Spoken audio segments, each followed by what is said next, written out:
अब हम आते हैं रेलवे के बारे में। आप जानते हैं और बताने की ज़रूरत नहीं है कि पूरे देश में करोड़ों युवा परीक्षा की तैयारी करते हैं। साल भर की रेलवे की वैकेंसी आएगी, बहुत मुश्किल से आती है। आपको याद होगा कि हमने कई महीनों तक रेलवे सीरीज़ चलाई थी, तब जाकर 2019 में वैकेंसी आई 1,46,000 नौकरियों की।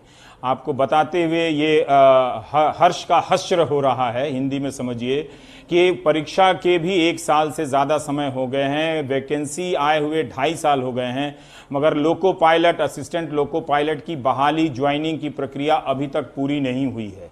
रेलवे के लोग कहते हैं कि कोरोना के कारण नहीं देरी हो रही है। कोरोना तो मार्च से शुरू हुआ है भारत में, आधिकारिक रूप से 24 मार्च से। तो नौजवान परेशान हैं। एनटीपीसी एक होता है रेलवे में, नॉन टेक्निकल परीक्षा, उसके भी फॉर्म भरे, परीक्षा गायब हो गई। अब जब उन नौजवानों को ये बताया जा रहा है, और पहली बार, ये बहुत अच्छी बात है रेलवे की तरफ से कि पहली बार रेलवे ने पारदर्शिता दिखाई है और नई भर्तियों पर प्रतिबंध लगा दिया है।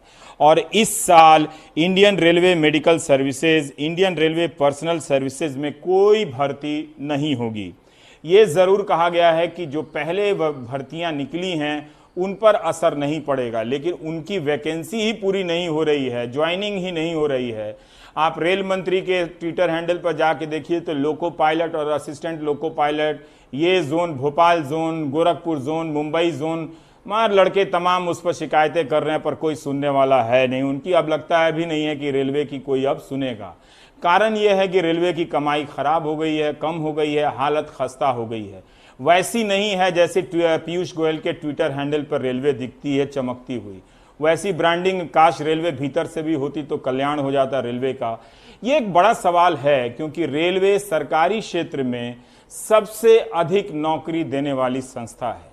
अब अगर ये संस्था नौकरियां देने के अवसरों को संकुचित करने लगे तो सोचिए कि इस देश के युवाओं का भविष्य एक ही चीज बचा सकता है, वो है व्हाट्सएप यूनिवर्सिटी में सप्लाई किया जाने वाला मीम और वीडियो। इसकी पूर्ति अगर बढ़ा दी जाए, प्रोपेगेंडा गोदी मीडिया के जरिए बढ़ा दिया जाए, प्रोपेगेंडा की बड़ा ही हम विश्व गुरु टाइप बन रहे हैं, रोजगार की चिंता मत करो, तो भारत के बेरोजगारों को सुकून मिलता है। उन्हीं के लिए आगे की ये सूचना बता रहा हूं कि 68,000 जो रेलवे ने बताया है कि नॉन सेफ्टी कैटेगरी में भर्ती बची हुई है, इसकी समीक्षा की जा रही है। बताइए, अगर ये पोस्ट खत्म कर दिए गए तो इतनी संभावनाएं भारत के नौजवानों की बंद हो जाएंगी। वो ज्यादा समय लगता है व्हाट्सएप मीम में बिताने वाले हैं, 67,000। फिर 2 साल में जितने भी पदों का सृजन किया गया है उनकी समीक्षा हो, ये नए आदेश दिए गए हैं। उन पर नई भर्तियां अगर नहीं हुई हैं, अगर 2 साल में पोस्ट क्रिएट हुआ है, बहुत लंबा समय लगता है पोस्ट क्रिएट करने में, अगर भर्ती नहीं हुई है तो उन पोस्ट को अब खत्म कर दिया जाएगा, रोक दिया जाएगा। कर्मचारियों के यात्रा भत्ते और दूसरे भत्ते में 50% तक कटौती होगी। अब इसको लेके मुझी को मेल लिखेंगे जिनमें से ज्यादातर लोग मुझे गाली देते रहते हैं। तो इन सारे लोगों को इसका मतलब है ज्यादा से ज्यादा मीम की सप्लाई किए जाने की, व्हाट्सएप मीम की 50% तक कटौती होगी। यानी रेलवे के कर्मचारियों का भीतर से हाल बुरा है। आउटसोर्सिंग स्टाफ में कटौती की जाएगी। अब देखिए, ज्यादातर अब नौकरियां रेलवे में जो हैं वो आउटसोर्सिंग के जरिए हैं। अगर इनकी कटौती की जाने लगी तो किस मात्रा में रेलवे बेरोजगार पैदा करेगी ये हम कभी नहीं जान पाएंगे, क्योंकि हमारे यहां कितने बेरोजगार हुए ये बताने की आधिकारिक व्यवस्था नहीं है। लेकिन बहुत सारी चीजें भारत में पॉजिटिव हैं, वो जानकर खुश रहने की जरूरत है। यह भी कहा गया है कि किसी फाइल को भेजने के लिए स्टाफ के साथ मत भेजिए, ऑनलाइन भेजिए, ताकि वो भी खर्चा बच जाए और यानी स्टाफ बच जाए, स्टाफ की जरूरत ना हो, उसे चलता किया जा सके। और फर्नीचर, अतिरिक्त गाड़ियां, कंप्यूटर, प्रिंटर की खरीद ना हो। उद्घाटन कार्यक्रम ऑनलाइन करें ताकि खर्चा बचे। मनोरंजन, प्रचार, यात्रा, बैंकों को यात्रा जो है वो सब कम किया जाए, यानी प्रचार वगैरह पर विज्ञापन कम दिया जाए। इसका थोड़ा बुरा असर अखबारों पर ही पड़ जाता है, मीडिया का। टीवी में तो रेलवे का विज्ञापन कम ही आता है, तो अखबार वाले वैसे ही उनकी नौकरियां जा रही हैं पत्रकारों की, तो बहुत बुरा है। लेकिन प्रोपेगेंडा के कई तरह के तस्वीरें रोजाना लॉन्च हो रही हैं, तो आप मानसिक रूप से आप कभी खाली नहीं रहेंगे, आपको एकदम पौष्टिक ऊर्जा दी जाती रहेगी। और ये सुनिए रेलवे ने क्यों और क्या कहा इन कारणों के पीछे।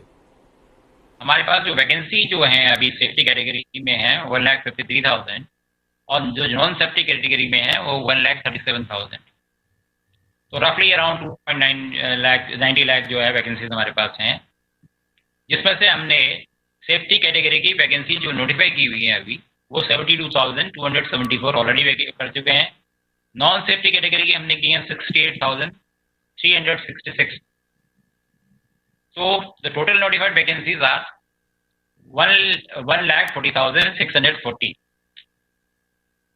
तो इसमें से जो अब आप जो नॉन सेफ्टी कैटेगरी वैकेंसीज बची वो उनमें से 68,000 रफली 68,000 जो है वैकेंसीज नॉन सेफ्टी कैटेगरी में बनती हैं।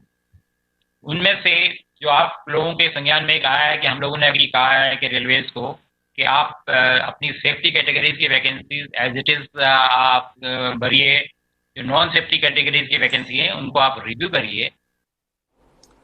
अब ये बेरोजगार पूछेंगे कि विपक्ष कहां है, विपक्ष ट्वीट कर रहा है, वो उठा रहा है, लेकिन यही बेरोजगार विपक्ष को कौन पूछता है।